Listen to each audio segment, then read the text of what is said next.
was bidding on the third album, Absolution. I was one of the guys doing A&R and wanted to sign you guys.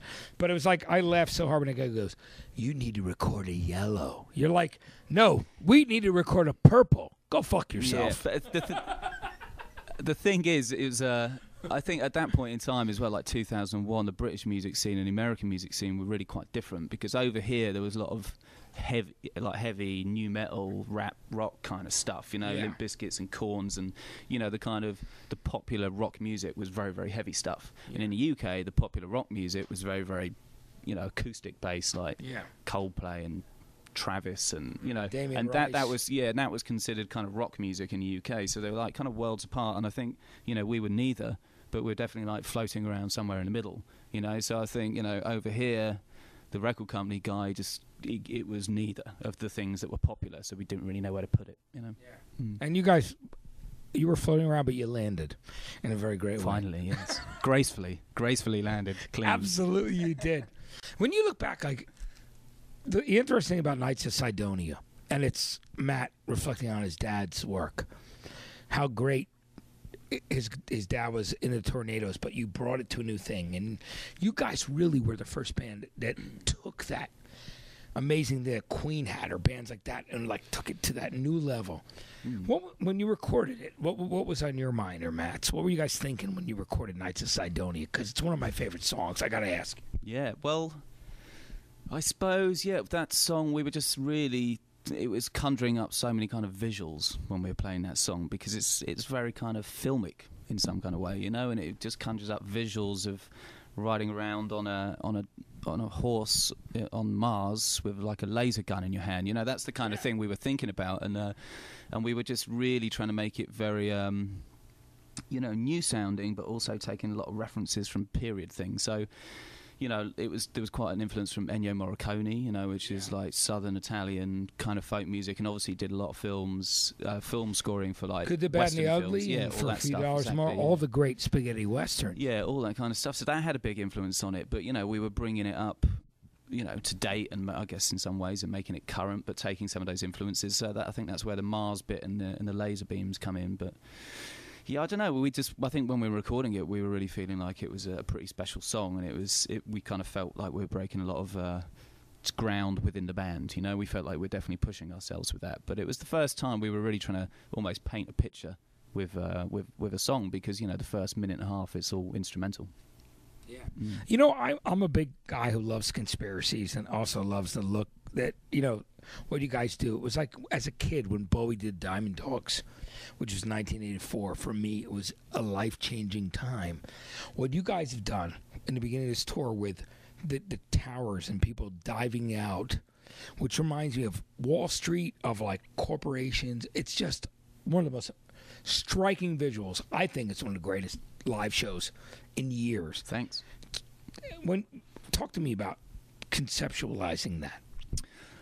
We just wanted to, we were trying to think about what we're going to do, and we actually worked with a designer called Ez Devlin, who's like traditionally she does like lots of operatic sets, so really works with kind of quite simple structures but massive scale, which is often what opera sets are like. And we came across her, and we were kind of friendly with her, so we asked her to help us out, and she came in, listened to the album, and we all talked about the conceptual themes of the album, and we're really drawn to the 1984 George Orwell book, which was quite an influence on the song Resistance, particularly. That song is kind of about the love story in the book, anyway.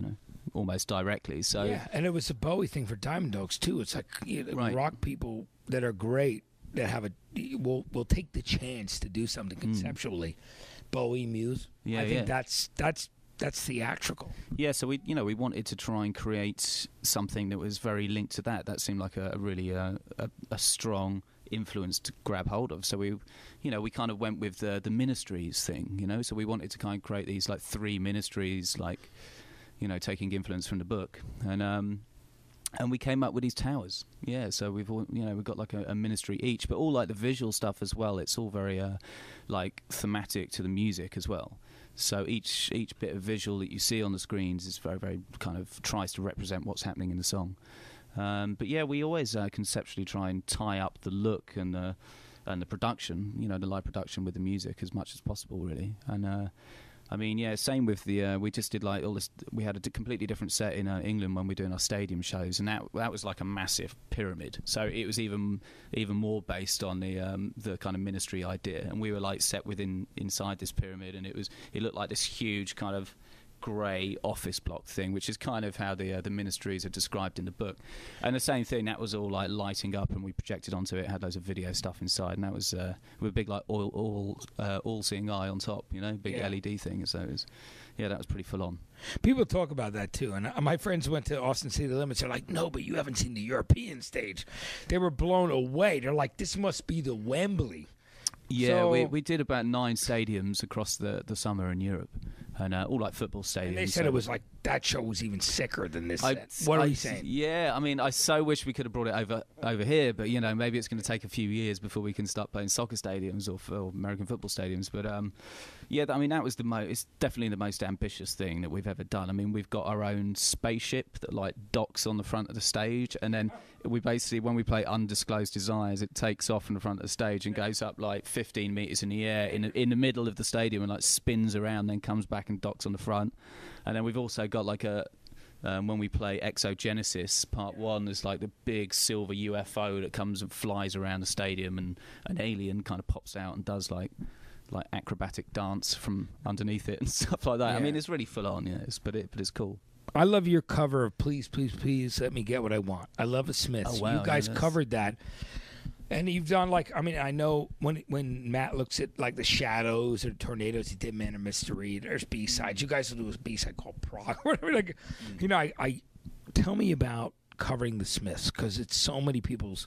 It means a lot to so many people. Tell me about it. Yeah, I mean, We've always been fans of the Smiths, but I don't know this. You know, I'm not like a huge fan, but only because I don't really know the music so well. But I know Matt was very inspired by Morrissey's lyrics. Always loved his lyrics, and we actually had a tour manager years and years ago that really, really liked Morrissey and his lyrics, and would like post, you know, quotes from Morrissey's lyrics around the bus and stuff like that. So I think just what he would put them on, like paper on the bus. Yeah, like with like random phrases that would relate to the day. I got to ask you, was Matt like just looking up?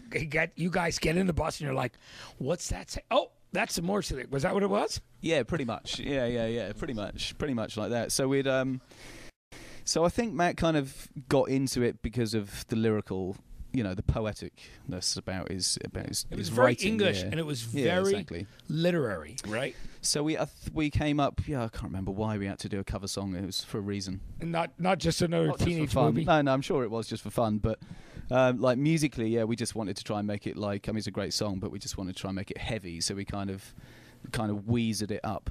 Yeah. You know, and just tried to make it sound like Weezer.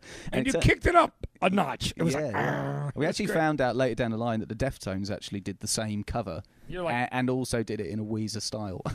You're like, God damn it. We would have done another song. Yeah. Dominic, thanks for hanging with us today. Of course, anytime. Good to see you, brother. It's good to see you too. Yeah, it's always a pleasure. Thanks. You got it.